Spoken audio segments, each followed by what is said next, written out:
మేడ్చల్ జిల్లా పర్వతాపూర్ సాయి ఐశ్వర్య కాలనీలోని అభయాంజనేయ స్వామి దేవాలయంలో అయోధ్య కోదండరాముడి ధనస్సు భక్తుల సందర్శనార్థం ఉంచారు. 13 కిలోల వెండి 1 కిలో బంగారంతో భక్తుల సహకారంతో చెల్లా శ్రీనివాస్ శర్మ ఈ ధనస్సును తయారు చేయించారు.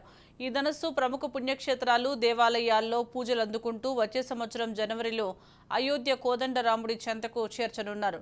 శ్రీలంకలో కూడా భక్తుల సందర్శనార్థం ఈ ధనస్సు ఉంచనున్నారని నిర్వాహకులు తెలిపారు.